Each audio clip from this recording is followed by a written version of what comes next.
Hi guys, this is Irene, and I just thought I would come in and throw my 2 cents out about the Omarosa situation.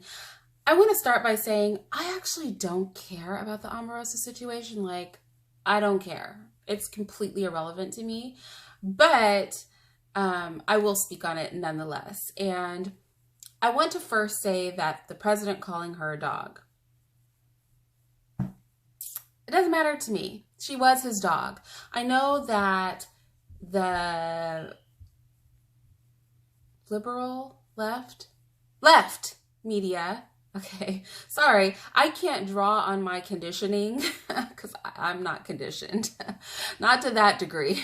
I can't draw on my conditioning to keep all these labels straight. So the left media is trying to push it like, oh, he's a racist. Oh, he wanted to say something else and blah, blah, blah. And honestly, maybe he did want to say something else. Maybe he's a racist. Doesn't really matter to me at all because she was his dog. So whatever his motivations, the description was accurate as heck.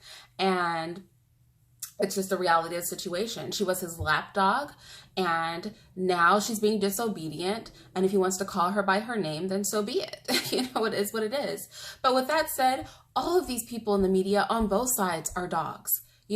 Sit, stand, beg, talk.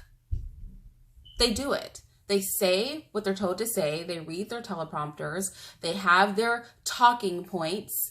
I'm getting hip to this lingo that everybody's using. So the narrators have talking points. It's really important that they keep repeating them over and over again. And they're all dogs.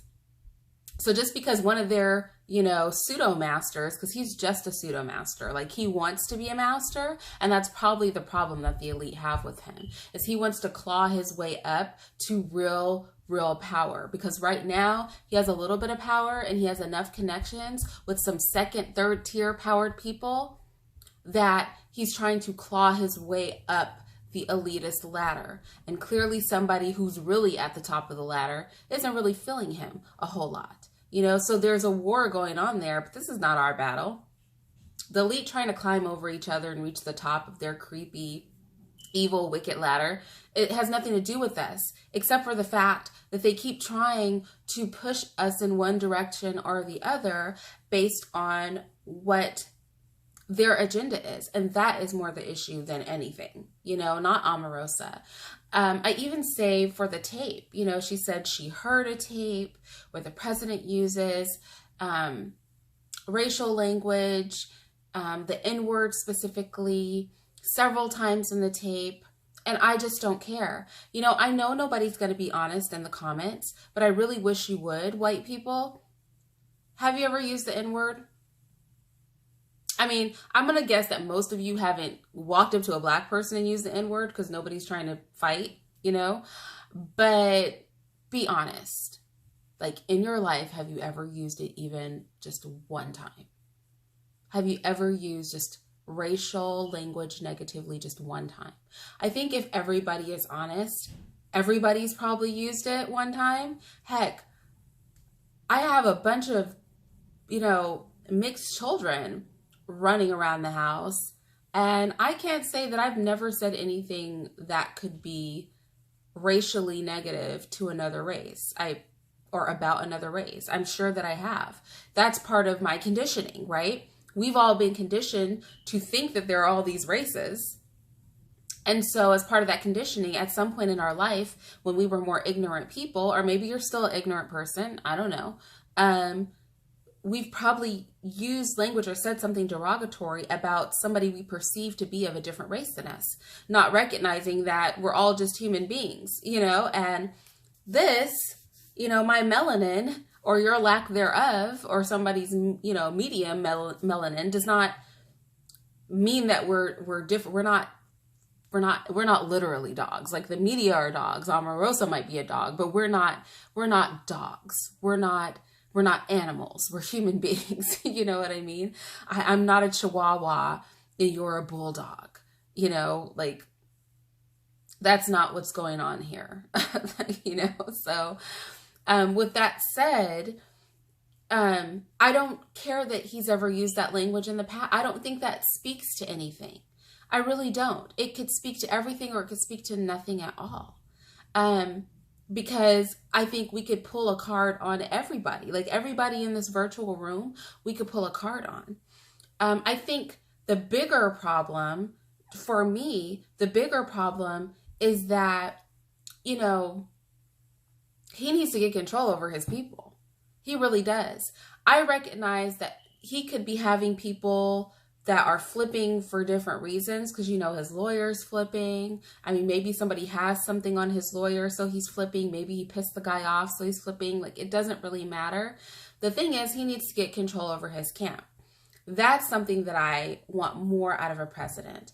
You know, some things that are being presented in your media, I'm gonna call them your media because they're not my media, but some things that are being presented in your media is that it's kind of like a reality TV show in the White House. And here's the thing. I like that the people in the White House are normal. I really do. I really, really do. I mean, that is not a bad thing to me necessarily. It's really just not. It's better that they be normal than so detached from reality that they have nothing in common with the common person. But at the end of the day, this man is our president. And that's just it. He's our president. He can only do so much damage in 4 years. Like, he's halfway done. So if you guys don't like him, just don't reelect him. But this whole thing where we literally try to drag our own leader, that is very dangerous. That is hugely dangerous. We cannot do that, okay? We can't do it. We don't literally have a Hitler in power. You know what I'm saying? Like, he keeps getting compared to a fascist. But here's the thing. He can only be in office 4 to 8 years. He can't really take over the country. Now, if we see it going that direction, by all means, people, do what you got to do. But right now, like, just chill the hell out. He is just the president. That's an oxymoron, right? Because hell is hot. It's not even cold. I don't know who thought that up, okay?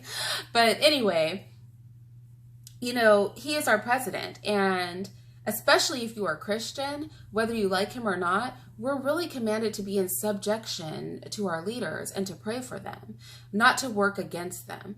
And nothing is accomplished by us working against him. Like, that shows weakness in us as a country. So while everybody is worried about us being a target of terrorism, you know, a great way to be a target of terrorism? Be all screwed up as a country. Be totally divided as a country. Be like 5-year-olds in a playground on a political scale. I don't like Billy. Billy said something mean to me, you know, and pushed Billy over. A whole country full of 5-year-olds, that is a danger to our country. That's a danger to national security. The sand throwing, it's a waste of time. It's a distraction. I don't like it. I don't like it. It's un-American. It's not patriotic. We are not children. Okay, we're not. Let the dude do his job, because at the end of the day, if he sucks that bad, he won't get reelected. This is exactly why. If you go back when people wanted Lincoln just to keep on being the leader, he was like, no, we're not going to do this again. We just came from Europe to not do this. And now you people are backtracking like you forgot why we're all here. You know?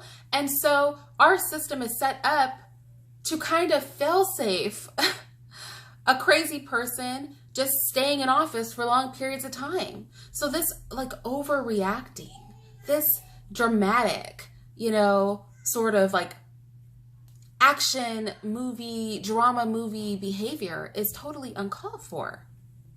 It really, really is. And it just has to stop, because it is dangerous for our whole country to be divided. Because who's watching the country?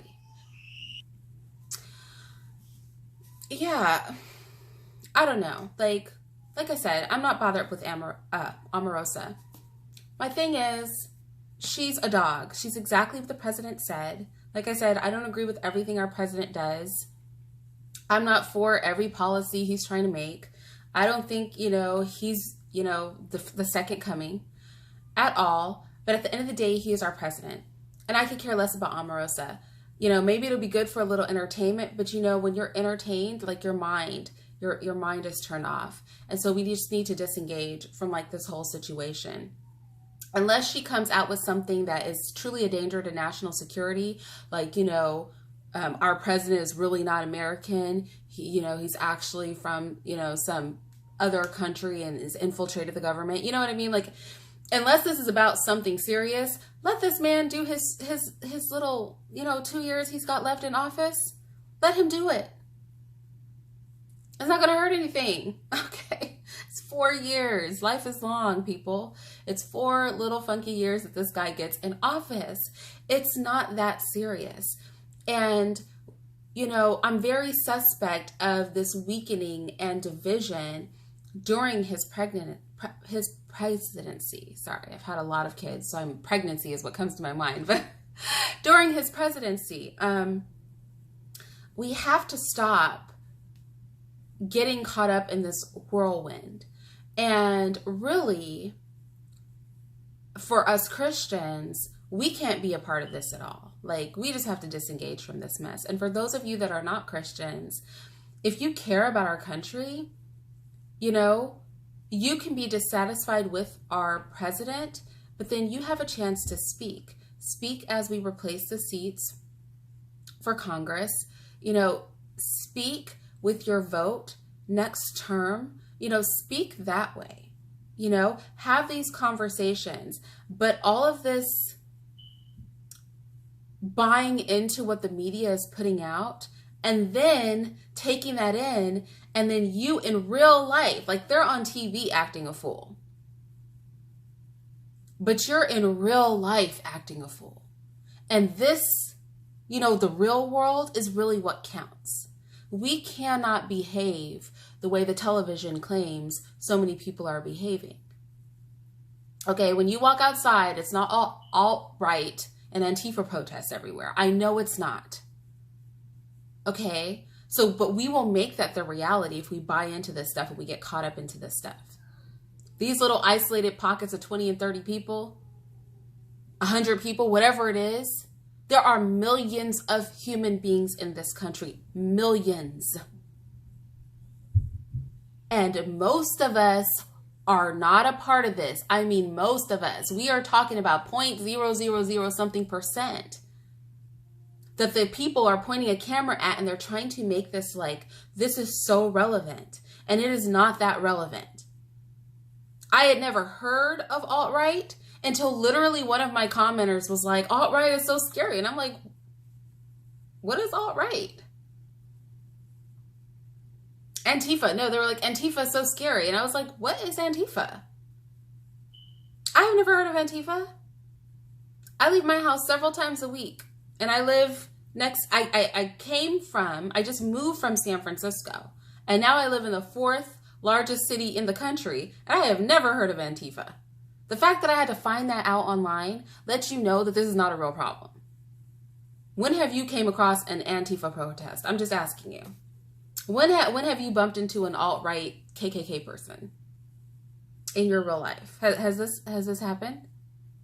Has this occurred to you? It hasn't. I haven't encountered it.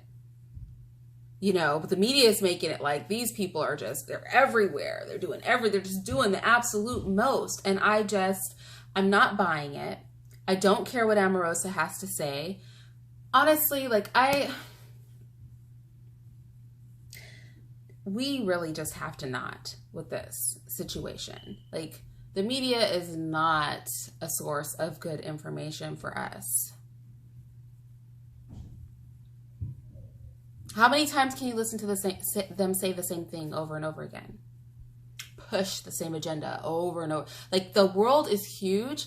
There has to be so much to discuss, but they just want to discuss the same things over and over again? That's not suspect to you? You don't think it's odd to want our country to be in division? Who's pushing unity out there? Everybody's talking about how the other side is the worst.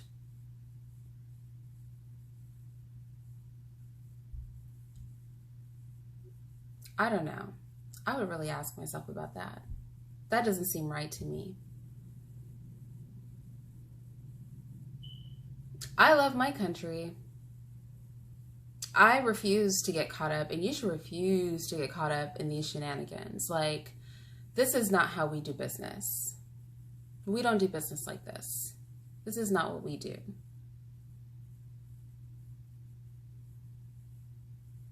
If we don't like our president, guess what? We get to elect a new one sooner rather than later. And if he gets another term, pray for him and know that in 4 years, he won't be there anymore. You know? But all of this, where we're trying to turn every person that's not white against every person that's white and make everything about race, which is just perpetuating division amongst us, just perpetuating and fixating on our differences. That mess has to quit. It has to stop. And we would do well just to turn off our televisions and stop listening to these dogs. They're all dogs. They're all just obeying somebody. You know, your dog has a mind of its own, but you train it to be obedient. These are just people who have just been trained to do what they're told, and they don't have 2 cents worth of thoughts in their collective minds to put together, and yet they're on the news reporting something to you. They're literal 2 cents because that's all that they have to offer. So that's my take on the president calling Omarosa a dog. She is a dog. They're all dogs. And us humans should not be listening to them. All right, y'all, I'm out of here.